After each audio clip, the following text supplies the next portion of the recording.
What's up, everybody? Halo Flashpoint's Wargame expansion just released, which introduced new models, new game types, new weapons, and list building.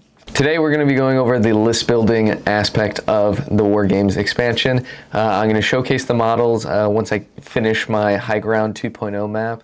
But today we're going to focus on list building. We're going to create 3 different lists today. They're not going to be any like super competitive lists. They're just going to be fun lists. So, you know, we're going to slap some together just to kind of give you an idea of how the list building works and what you can kind of do with it, and then you can kind of take it and just basically do whatever you want with it. You want to make it hyper competitive, you can. If you want to make it super casual and fun, you can definitely do that. But yeah, I will be attending a tournament around May 2nd at a local game store called Golden Rhino Games. They're in kind of like central Michigan, so I'll put the link to their tournament down below too. If you're in the area, you should definitely go to it. But if we decide to do the War Games list building, I'll go over that competitive list that I'm planning to bring there. But these ones are kind of more just for fun lists. Now, Mantic did say that they were releasing an app that is going to help you list build and maybe have some rules in it. We don't know much details about it. That hasn't released yet, but make sure to check the description just in case it released, and I went back and added it in there after it released. Now, there are a couple stipulations in the Wargame list builder. You have to choose a command ability. You cannot build a list without choosing a command ability. If you're adding weapons to a given model, you can only add 1 weapon per fire team. You can only add 2 equipment pieces. Grenades don't count as those equipment piece slots. They're like separate. And the additions of adding an extra command dice permanently, an extra command dice just for 1 roll, just an extra normal dice for like any shooting attacks, and an extra recon roll. Those you can only pick 1 of each. So I think I about covered everything, so let's just get into our first list. Our first list is going to be a Spartan list, and this one I'm entitling Floats Like a Butterfly and Stings Like a Banshee. And we're going to start this list off with the Floating Like a Butterfly portion, which means Hazops. Yeah, we're going to take 2 of the Spike Rifle Hazops. That's the sound it's going to make when it pops up here, so I'm going to reuse that sound. And 1 of the Shotgun Hazops. Now, the Hazops are the least expensive unit in the game currently, and this is going to actually, spoiler alert, lead us to creating a 5-man Spartan fire team. The Spike Rifle Hazop comes in at 36 points, and the Shotgun Hazop comes in at 35 points. Now, we chose the Spike Rifle Hazop specifically because we're not going to be adding any combat knives to this list. Combat knives cost 4 points each, and we're not going to do that. So the Spike Rifle will actually give a little bit extra AP in melee combat, and it'll have lethal, so it will help with that melee combat that we're going to be lacking. So we want to make sure to have 2 of those in our list.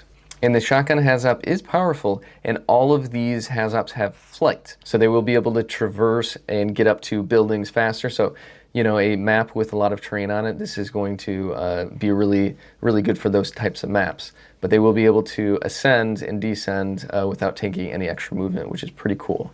So we've got our 3 Hazops. So what's going to be our Stings Like a Bee?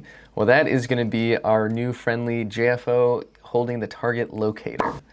And these 2 Spartans are going to be coming in at 45 points each. Now, before we get into the tactics of this team, let's kind of round out those points to get them to closest to 200 as possible. And we have to take a fire team special order. So Snapshot fits that because it is only 2 points. Return to Sender is 5 points, which is too much. It would, you know, give us 201 points. We want to take Snapshot. And from there, I would say 1 point for an extra D8. And that's it, we're at 200 points. So the tactics of this list is basically you have 5 Spartans, right? So objective games, it's gonna be great for objective games.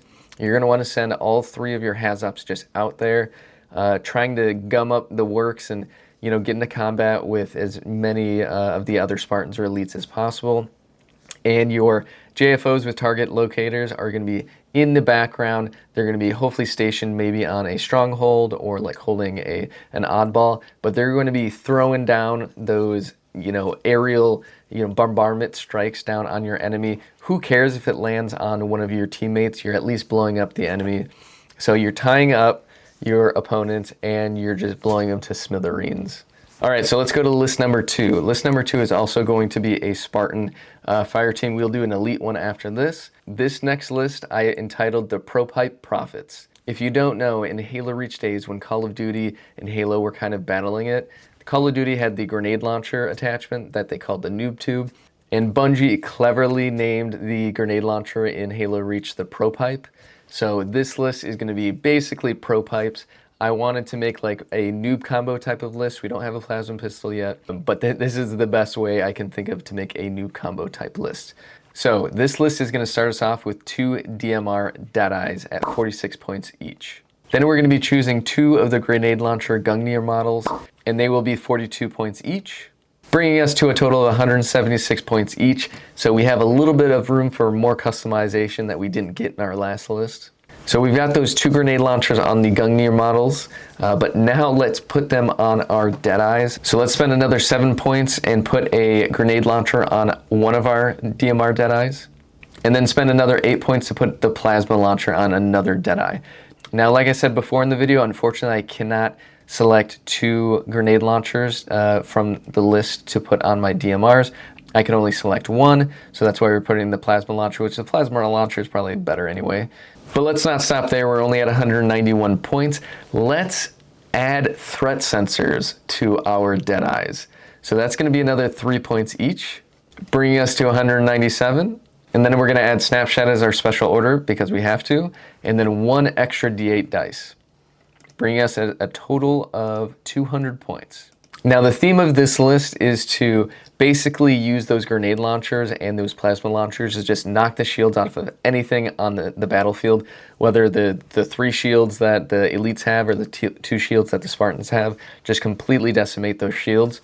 And the Deadeyes have fast transitions, so they can shoot twice, so they can quickly switch to their DMRs after they knock down the shield, and then pick off any last wounds that a target might have. But don't forget that we gave them threat sensors, so they're able to shoot through walls whenever they decide to, and that is just a killer combination. It is kind of dirty that they let us take some of these equipment.